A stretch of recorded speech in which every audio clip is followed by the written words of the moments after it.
Well, if you have ever started a book and then given up before it was finished, you're going to love this next series of videos. I have videos all about the writing process. And because I like to keep it really practical, I'm going to give you some very practical strategies for getting your book finished. It's February as this video releases. And if you're like many people, you may have had a New Year's resolution or a New Year intention around writing your book, but you may have already given up. I hope that's not you, but if it is, don't give up hope because I'm going to show you how to get back into the swing of writing consistently.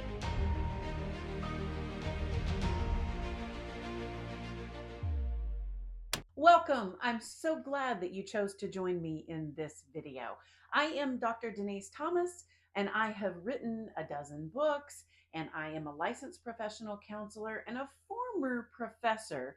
So I want to help you with thinking about the process of writing your manuscript. I like to think in terms of systems, but I really like to keep things highly practical. So in this video, I'm going to give you 8 tips for getting you started writing your manuscript. 4 of those tips will be around systems and routines, and the last 4 tips will be if that isn't working and something else is holding you back, it'll give you some really practical ideas for how to address that. But before I get into the strategies, let me kind of pan out and give you the big picture. In my book, Write, I have outlined the writing process as I have experienced it and see it. And in that process, there are 7 stages. So the first 2 stages are before you ever actually write your manuscript. The first one is when you have the idea for a book. The second one is as you consider what it would mean if you write the book and when you're deciding whether you even want to commit to writing this book. I mean, if you have as many ideas as I do, there's no possible way that you could write a book on every idea. And probably you shouldn't, even if you could, because some of those ideas may not be very great ones. But the contemplation phase is when you're really just kind of considering whether you want to dedicate the effort to writing a book. All of that happens before you start writing. This series is actually going to focus on the next 5 stages of the writing process, which is when you actually start writing. Today's video is going to begin with the start phase of writing. This is when you actually begin working on your manuscript. It may possibly include a little bit of the outlining process. Sometimes that outlining process is part of the contemplation phase, but certainly by the time you have started chapter 1, that's going to be this. I like to define the start phase as when you open your new document that you are going to begin drafting your manuscript in. But pretty quickly after that happens, you will at some point move into the next phase of the writing process, which is when you face obstacles. The momentum of the start stage will wear off and things will happen that will get in the way of your writing. The next stage after that is the mundane middle stage. And it's just where we can expect for writing to get a bit boring. It's going to feel a little bit dry. Most of that energy and enthusiasm of something new and exciting has definitely worn off. And this is where you're just really in the trenches getting the writing done. The next stage after that will be the doubts stage. Now, you may experience doubts before this, but in the doubt stage, all of that revs up a lot. And you begin to doubt the work that you're writing, doubt your ability to edit it, doubt who you are as a writer. All of those kinds of doubts will come into play. But if you stick with it, you'll move into the next stage of the writing process, which is when you finish the manuscript. Now, after this part, the writing, the draft portion, then you move into the publishing part of the writing process. And again, this video isn't going to deal with that. We're going to focus in on those 5 stages of the writing process that are actually about writing your draft and getting it done. Now, a really important thing to know during this stage is that there's this difference between the energy that you have for writing. And I use the word energy just to describe this concept of being excited and motivated and eager to write your manuscript. That would be high energy versus low energy when you're not very motivated. You're kind of struggling to get your manuscript done. You're kind of about writing. So, energy is one part of understanding these phases of writing. The other part that you need to understand is the effort that it takes. Now, there are times when you are working on your manuscript where you can expect it to be easy and fun and almost effortless to get the words out. And then there are phases in the writing process where you can expect that it's going to be hard work. It may feel like a slog. You may have to really kind of rev yourself up to get writing done. But as we look at these 5 parts of the draft writing process, there are very predictable patterns between the energy and the effort that you can expect to see. So I'll be talking about that as we continue in the series. But for the rest of this video, I really just want to focus in on starting. So when you are starting your manuscript, usually you have very high energy and it's very low effort. It's pretty easy to get started on the manuscript. You're excited about your idea. You're enthusiastic about what you can provide your readers. I mean, you are ready to go on this. And you're excited enough to dedicate the time and the effort that you're predicting it's going to take to get this book done. The effort it's going to take to get started is usually pretty low. That's why we can start lots of projects that we don't finish, because the barrier to get going is usually pretty low. I mean, you open a document, you get started, you pour your ideas into it, and wow, this is great. That's usually what the start phase of the writing process is like. Now, if you are starting a manuscript and you do not have high energy and low effort, you might want to rethink whether this is a project that you want to do. Are you working on this project because it's maybe something you feel you have to do? Is it a project that other people have told you you should do, but you're not as excited about it? In those cases, I might back away from this particular writing project because maybe it's not the right project or maybe it's not the right time. But if you are in that high energy and low effort part and you're really enthusiastic about your project, here's what I would tell you first of all: ride the momentum. This is when writing feels easy. It is when it's a lot of fun to do, and you often will write more than a typical word count. So, with the right method, I'm usually suggesting that you write 500 words a day, that's the goal you're going for. You can do that in about 20 to 30 minutes a day. But during the start phase of writing, you often will write way more than that. You might write 1,000 words or 2,000 words and you'll just be off and running. Ride that momentum. As long as you're excited and enthusiastic and it's easy, just let it go. At some point, you're going to hit some speed bumps and obstacles and things that will slow this process down a little bit. And that will happen naturally. And that's good, because if you're writing a whole lot, you're not going to have very good balance in other parts of your life. And that will be kind of a natural autocorrect. But for now, if you are starting and excited, just ride the momentum. Keep going. So if you're in the start phase, these are the first 4 strategies that I would suggest you do to keep you writing in the start phase. The first one is about logistics. Set your time and your place for writing. Maybe do a little experimentation to see what's working best for you, but you are creating a routine and some order around your writing that you don't need at this stage of writing, but you're very much going to need at later stages of writing. So right now, while you have all that enthusiasm and energy about writing, spend some of it on developing the structure you need around the writing habit. So the first strategy is to set your time and place and get those established while you're excited about writing.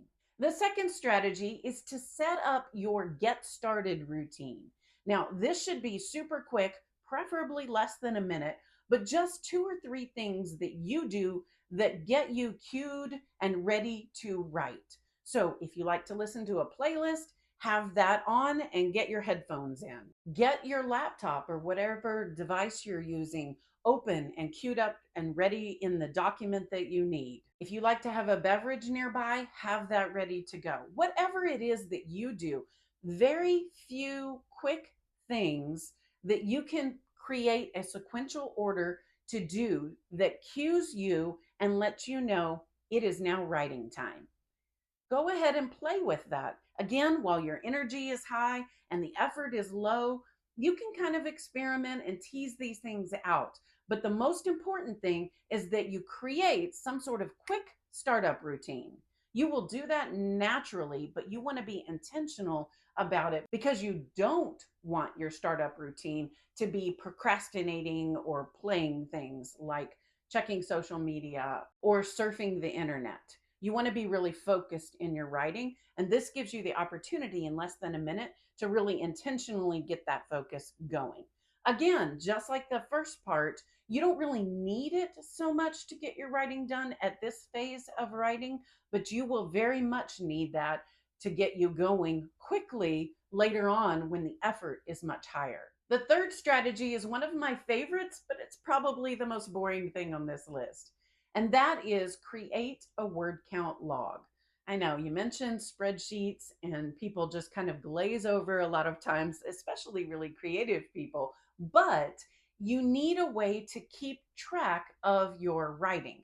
I really like spreadsheets for this because it will do all of the math for you and add it up. All you need is a column of numbers that coincide with the days of the month and a place to put in your word count for each day, and then maybe a way to total that up at the bottom. That's all you need. But it's really important to log your words because that in and of itself is going to become rewarding as you watch your word count grow. And just like strategies 1 and 2, you're not going to need that reward to keep you writing at this stage. But later on, you're going to need everything that's motivating that you can find to keep you writing. And if you've already set it up, you have it in place when you need it. And the fourth strategy for getting started at this stage is just to have fun with it. Again, it's low effort, it's high energy. You're going to enjoy writing during this stage. So just really sit back and savor that. I mean, if writing were like this all the time, everybody would be writers because it's so much fun in the start stage. So just enjoy that. But because you watch these videos, you have enough knowledge to know that that is not going to last. It is not supposed to last, and that there will be other stages of the writing experience that are going to be harder and a lot less fun. So just savor it right now while you've got it. Well, those are the 4 strategies for setting up your routines and your habits to get you writing. Those things are going to really serve you well later on, but it may be right now while you're in the start stage that something else is holding you back from writing. So, what do you do when that's the case? Well, that's what these next 4 strategies are about. Sometimes starting is really hard because you don't really have something that you need to get started.